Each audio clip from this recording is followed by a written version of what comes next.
não existe uma receita, né? Nós temos passos práticos, mas se houvesse uma receita do tipo, faça isso e você obterá vitória sobre pecados sexuais, não haveria razão para que Cristo viesse assumir o nosso lugar na cruz do Calvário. A razão pela qual ele veio é de nos libertar dessas coisas. Então, nós precisamos falar, sim, sobre passos práticos para a mudança, mas fundamentados na graça de Deus. De que é Jesus Cristo quem nos liberta, de que é a graça de Deus que nos capacita, é a graça de Deus que nos impele a esforçar-se na luta contra o pecado. Então, isso é importante, esse é um fundamento muito importante. Então, não existe receita, mas existe a graça de Deus. A graça de Deus manifesta no Evangelho, que nos liberta dos pecados, que nos liberta de uma maneira errada, pecaminosa de pensar, renova a nossa mente e então nos conduz para um caminho diferente no que se refere à sexualidade. E para isso, a gente vai para duas passagens distintas, que é 1 Tessalonicenses, capítulo 4,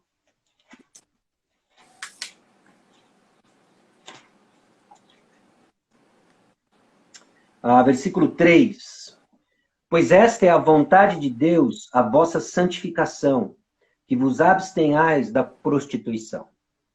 Então, é bem claro e expresso a vontade de Deus, e talvez parte dessa pergunta tenha agonia, porque pode ser de um coração que entende a vontade de Deus de santificação, e aí se vê preso nas mesmas práticas. Já falou inúmeras vezes, essa foi a última vez que eu acessei pornografia, essa foi a última vez que eu caí na masturbação, fornicação, que seja, não é? Cansou de dizer essa foi a última vez. Ele sabe desse versículo. O que talvez nós precisamos olhar, então, é o seu contexto mais amplo. E eu vou começar nos versículos 1 e 2. Finalmente, irmãos, nós vos rogamos e exortamos no Senhor Jesus, que como de nós recebestes quanto à maneira por que deveis viver e agradar a Deus, e efetivamente estáis fazendo, continueis progredindo cada vez mais, porque estáis inteirados de quantas instruções vos demos da parte do Senhor Jesus Cristo. Então não se trata de uma verdade nova, se trata das verdades, das boas novas ditas repetidas vezes para o progresso da nossa fé. E aí o versículo seguinte é o que eu acabei de ler, o versículo 3, porque essa é a vontade de Deus, a vossa santificação, que vos abstenhais da prostituição. Então, note que as boas novas do Evangelho vêm para parar as arestas da nossa vida cristã capenga, e nós temos que ouvir constantemente mais do mesmo, mais do mesmo. Você precisa escutar que a graça de Deus liberta. Mas como? Eu estou preso de novo. Escute isso daqui. A graça de Deus nos liberta. A graça de Deus nos educa. A graça de Deus nos capacita. Para quê? Para renegar as paixões desse mundo, para abraçar a verdade e viver uma vida santa. Não é? E aí ele continua dando mais detalhes, até o versículo 8, sobre o que significa essa vida de santificação. De que é sua responsabilidade aprender a lidar com o corpo que Deus lhe deu e os seus desejos sexuais. Cada um de vós saiba possuir o seu próprio corpo em santificação e honra. Não com desejo de lascívia, como gentios que não conhecem a Deus. E que nessa matéria ninguém ofenda, nem defraude a seu irmão. Porque o Senhor, contra todas essas coisas, como antes vos avisamos e testificamos, claramente é o vingador. Deus não nos chamou para a impureza, e sim para a santificação. Desate quem rejeita essas coisas, não rejeita o homem, sim a Deus, que também vos dá o seu Espírito Santo. Então, a gravidade do assunto é que rejeitar esse tipo de coisa não é rejeitar a palavra de homens, mas é rejeitar o próprio Deus. Okay?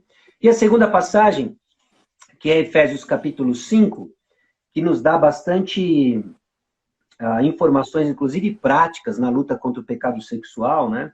Porque ele diz no versículo 5:1, sede, pois, imitadores de Deus como filhos amados, e aí ele destrincha na passagem seguinte 3 formas que nós andamos imitando a Deus. Nós andamos em amor, andamos como filhos da luz, no versículo 8, e andamos em sabedoria, versículo 15.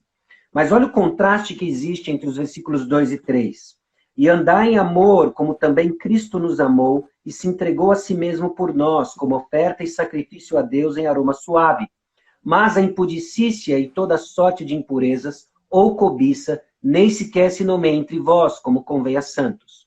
O início do versículo 3 é mas. Há um contraste entre aquilo que tem no 3 e aquilo que tem no 2. O contrário da imoralidade sexual, o contrário da pornografia, não é não acessar pornografia. O contrário da pornografia, da imoralidade sexual, dos pecados sexuais, é andar em amor. Porque o pecado sexual usa o corpo do próximo para satisfação pessoal. Essa é a dinâmica da imoralidade. Andar em amor é, eu não vou usar o próximo, eu vou amar o próximo.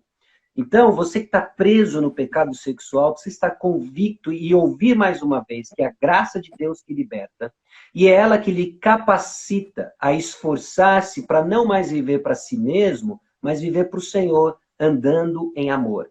Não cobice o próximo, ame o próximo. Então é aprender a servir e viver além de si mesmo, né? Aí não simplesmente ficar, eu não quero pensar, eu não quero pensar, eu não quero pensar. O que você está pensando? Você está pensando em bobagem, né? Mas busque amar pessoas, amar Deus e amar o próximo. Isso resume a lei, não foi à toa que Jesus Cristo resumiu a lei assim.